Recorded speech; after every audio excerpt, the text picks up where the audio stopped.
Dr. David Clark. Thank you, Mr. Chair. It is interesting to follow that member who chaired the Select Committee on this bill and to hear some of the claims he was making, which I wish to refute now. And one in particular is that the number of 18 jobs was refuted in that Select Committee. It may have been refuted per se. Somebody may have said, I don't accept that number. But there was certainly no evidence presented that was convincing to say that that independent research by the NZIER was not in fact dead on the mark. That independent research said that conventions would be drawn from other places in the country and that regions further around outside Auckland would suffer as a consequence of this centre being built, that they would lose jobs as a consequence of this centre being built. And NZIER, as an independent body, estimated that there would be a net 18 jobs created by this legislation at a cost of $402 million. And most of that paid off the back of problem gambling. Mr. Chair, this is an appalling bill. This is an absolutely appalling bill. Its purposes are difficult to argue with, as they're laid out in the bill itself. And we look at Part 1, it says that the overarching purpose of this Act is to provide economic benefits to New Zealanders by providing some capability to host these conventions. Now, who could argue with that on the surface? It's just that when we dig into it, it doesn't quite stack up. It does not stack up. And the government would not hear that. They would not hear about the harm. On the Select Committee, a ragtag group of MPs blocked submissions. They blocked the officials from the DIA coming, who had shown in the official papers that were released that they had expertise on this matter. They blocked the health officials from coming to speak to the committee, the people that understood gambling-related harm. They blocked the Gambling Commission from coming to the committee. The people who deal with this stuff, who are at the hard end, who understand the gambling-related harm that will fund the building of this convention centre. And they blocked the Treasury, for goodness sake, from coming to this committee. And most probably that is because the Treasury was very clear that the public benefits did not accrue in the amount that one would expect and that the private gain would far exceed those public benefits. And the Treasury normally is right there with the government, fighting hand in hand, but this time the committee did not want to hear from them. But it was a majority on the committee that blocked them, and all they had in common was a little N lapel badge, those MPs that blocked it, N for not listening, and beans in their ears. Beans in their ears, I say, Mr. Chair. That is unfortunate, Mr. Chair, because if the government really believed in this legislation, if they really believed that this was the way to go, they wouldn't have tried to bury it, they wouldn't have tried to hide the officials, they wouldn't have stopped people being critical, they would have let all of the facts come out into the open, they would have let the debate proceed, but instead they tried to shut down the debate in the Select Committee, time after time after time. And when later on one of my Green colleagues asked perhaps we could just have some updated advice from the Ministry of Health, some that looked at the bill now that had been changed and now that more facts were out in the open, that too was blocked. Not even having the officials come there, a simple piece of advice advising on health concerns, but that was blocked by those members of the committee. And that is a shameful thing. And I say shame to those members of the committee that blocked us from getting advice on the harms that will be caused by this legislation. No one, I don't think, in this House, and I'm sure I'll be corrected if I'm wrong, thinks that building an international convention centre is of itself a bad idea. Having the ability to host conventions is a reasonable proposition. It is simply the fact that the proposal is to pay for this convention centre through problem gambling that really has us uncomfortable. And it's a conscience vote, I understand, but I would be very surprised if it was not very strongly opposed on this side of the House. This government is pushing a very bad deal on New Zealanders.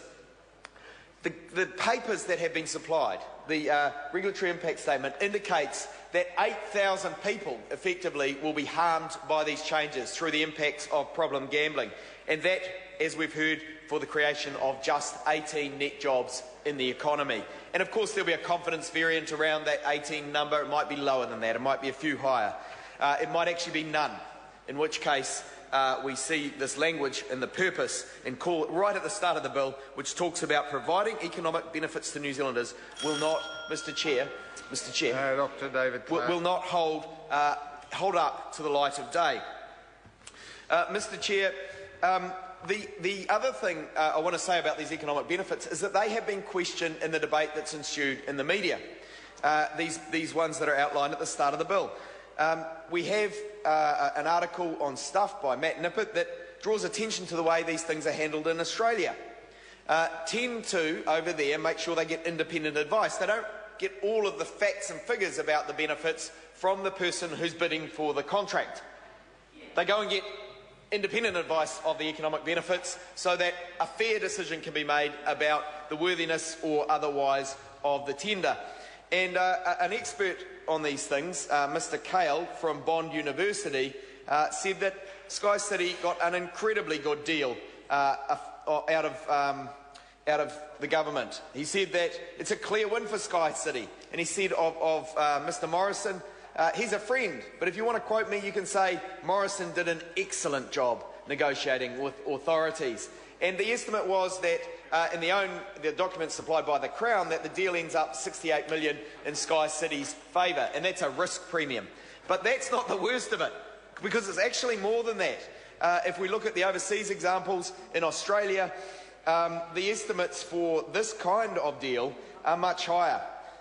And here we see in Sydney, there was an outfit called Echo who paid $700 million for a licence extension, the likes of which we have Sky City paying about $90 million for.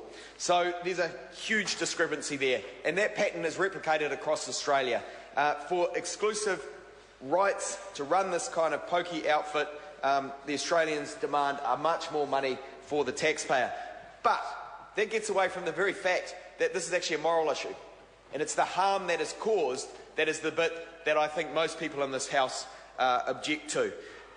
Putting this convention centre on the back of problem gamblers will have serious impacts on our communities.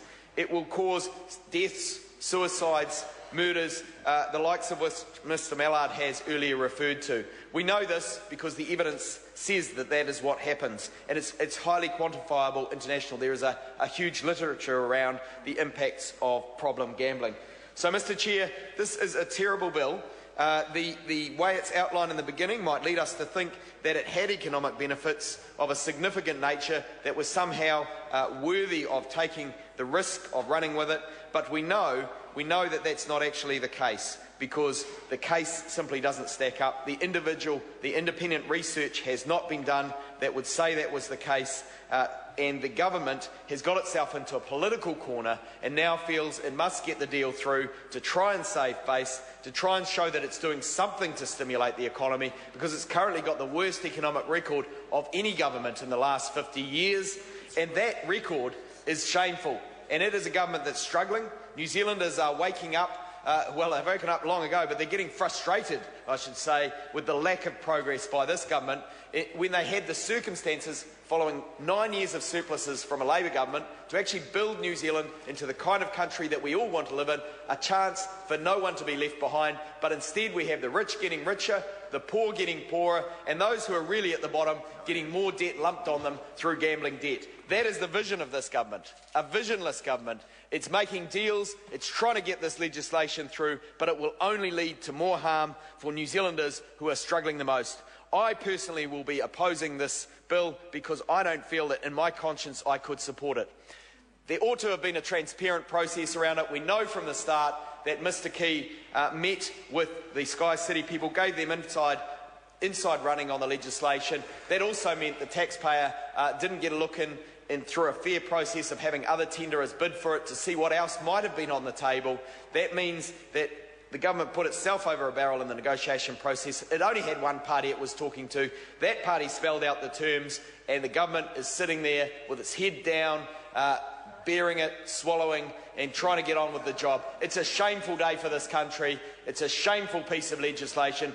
We should not be having it going through this House. And I say to those members opposite, I hope they examine their consciences, and I hope that some of them are willing to cross the floor, particularly those who live in electorates where this gambling harm will hit the hardest. And I think of Sam Lotawinga and others in the Auckland's constituency who know very well that the communities they represent will be harmed by this legislation. Jacinda Ardern. Mr. Chair, it's my pleasure to